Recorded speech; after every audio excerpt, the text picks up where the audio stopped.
अधिक महिन्यात व्यंकटेश स्तोत्राची 3 दिवस सेवा कशी करावी, उद्यापन कसे करावे. नमस्कार मित्रांनो, तुम्हा सर्वांचे मनपूर्वक स्वागत आहे आपल्या या आध्यात्मिक परिवारामध्ये. अधिक महिना म्हणजेच पुरुषोत्तम मास हा भगवान विष्णूंना समर्पित अत्यंत पवित्र महिना मानला जातो आणि या महिन्यामध्ये भगवान व्यंकटेश म्हणजेच श्री बालाजीची भक्ती, स्तोत्र वाचन, नामस्मरण आणि दिवा सेवा अत्यंत शुभ मानली जाते. असं म्हटलं जातं की श्रद्धेने केलेलं व्यंकटेश स्तोत्र वाचन मनाला शांतता देतं, घरात सकारात्मक ऊर्जा निर्माण करतं आणि भक्तिभाव वाढवतो. आजच्या या व्हिडिओमध्ये आपण जाणून घेणार आहोत व्यंकटेश स्तोत्राची 3 दिवस सेवा कशी करावी, कोणते साधे नियम पाळावेत, सकाळ संध्याकाळ सेवा कशी करावी, उद्यापन कसं करावं, कोणत्या गोष्टी टाळाव्यात आणि भगवान विष्णूंना प्रसन्न करण्यासाठी प्रभावी उपाय. शेवटपर्यंत व्हिडिओ बघा, कारण शेवटी मी तुम्हाला एक प्रभावी आणि खूप सोपा उपाय सांगणार आहे. चला तर मग भगवान श्री व्यंकटेशाचं स्मरण करून सुरुवात करूया. ओम नमो व्यंकटेशाय नमः. अधिक महिन्याचे महत्त्व. अधिक महिना म्हणजे पुरुषोत्तम मास हा भगवान विष्णूंना प्रिय महिना मानला जातो. या महिन्यामध्ये जप, तप, स्तोत्र वाचन, दान, उपवास, गीता वाचन, तुळशी सेवा या गोष्टी श्रद्धेने केल्या जातात. असं मानलं जातं की या महिन्यात केलेली भक्ती अनेक पटींनी सुद्धा फळ देते. भगवान व्यंकटेश म्हणजे कोण? मित्रांनो, भगवान व्यंकटेश म्हणजेच भगवान विष्णूचं एक पवित्र रूप. दक्षिण भारतातील तिरुपती बालाजी मंदिरामध्ये भगवान व्यंकटेशाची पूजा केली जाते. असं मानलं जातं की श्रद्धेने त्यांचं नाम घेतल्याने मन शांत होतं, भक्तिभाव सुद्धा वाढतो, जीवनामध्ये सकारात्मकता निर्माण होते. व्यंकटेश स्तोत्राची सेवा ही का करावी? अनेक भक्त श्रद्धेने व्यंकटेश स्तोत्र सुद्धा वाचतात, कारण या व्यंकटेश स्तोत्रामध्ये भगवान विष्णूंची स्तुती केली जाते. असं मानलं जातं की मन स्थिर राहायला मदत होते, सकारात्मक विचार सुद्धा वाढतात आणि भक्तिभाव निर्माण होतो. 3 दिवस व्यंकटेश स्तोत्राची सेवा कशी करावी. आता आपण जाणून घेऊयात व्यंकटेश स्तोत्राची 3 दिवस सेवा कशी करावी. मैत्रिणींनो, पहिला दिवस सकाळची तयारी.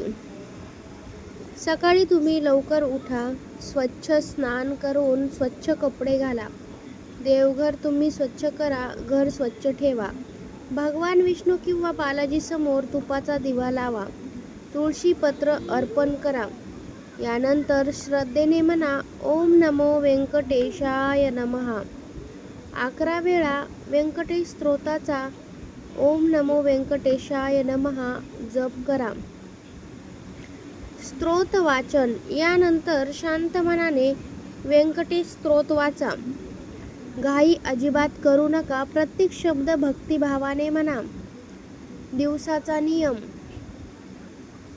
राग वैताग कमी करणे, नकारात्मक बोलू नका, अन्न वाया जास्त घालवू नका, शक्य असेल तर साधंच अन्न खा.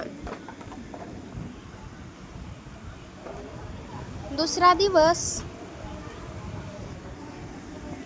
दिवशी सकाळी पुन्हा दिवा सेवा करा. भगवान विष्णूंना पिवळी फुलं अर्पण करा.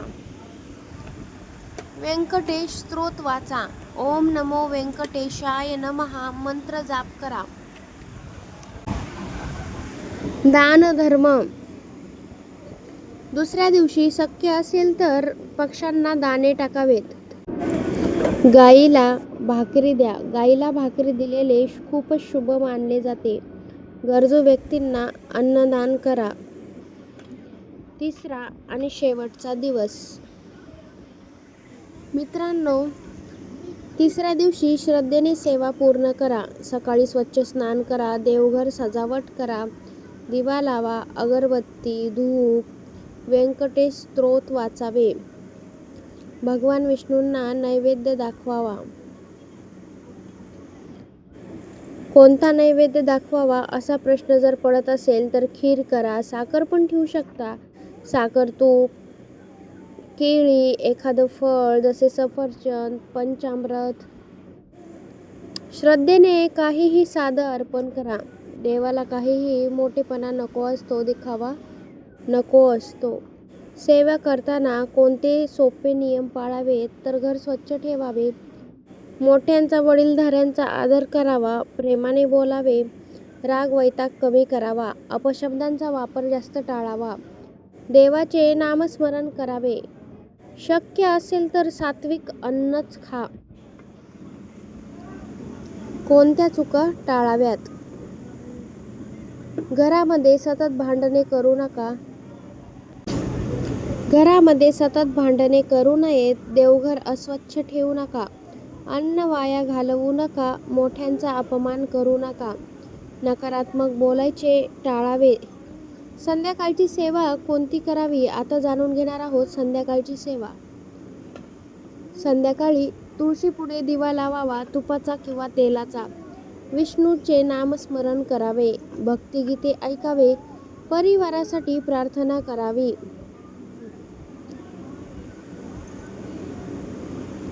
प्रभावी मंत्र मी तुम्हाला एक सांगते. कोणकोणता प्रभावी मंत्राचा जाप करावा. ओम नमो व्यंकटेशाय नमः. ओम नमो व्यंकटेशाय नमः. मंत्र दुसरा. ओम नमो भगवते वासुदेवाय नमः. मंत्र तिसरा. ओम नमो नारायणाय नमः. आणि मंत्र चौथा. हरे राम राम राम हरे हरे, हरे कृष्णा कृष्णा कृष्णा हरे हरे. एक कथा मी तुम्हाला सांगते. मित्रांनो, एका गावात एक व्यक्ती राहत होता.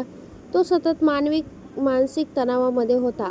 एकदा एका संतांनी त्याला सांगितलं, अधिक महिना सुरू आहे, 3 दिवस श्रद्धेने व्यंकटेश स्तोत्र वाच. त्या व्यक्तीने श्रद्धेने सेवा सुरू केली. हळूहळू त्याचं मन शांत होऊ लागलं. घरात सकारात्मक वातावरण निर्माण झालं आणि भक्तिभाव सुद्धा वाढू लागला.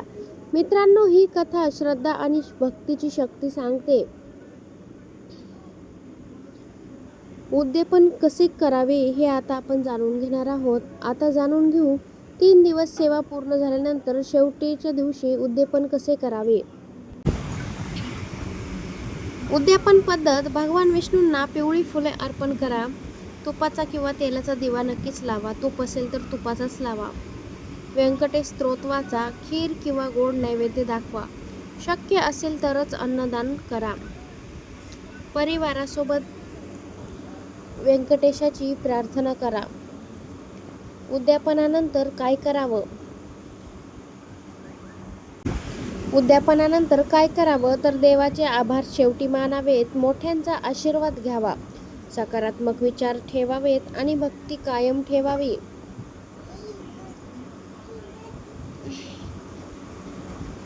मैत्रिणींनो, अधिक महिना हा श्रद्धा, भक्ती आणि सकारात्मकतेने जीवन बदलण्याची संधी आहे. या अधिक महिन्यामध्ये श्रद्धेने व्यंकटेश स्तोत्राची सेवा करा, मंत्र जाप करा, दान धर्म करा आणि घरात प्रेम आणि शांतता टिकवण्याचा प्रयत्न करा.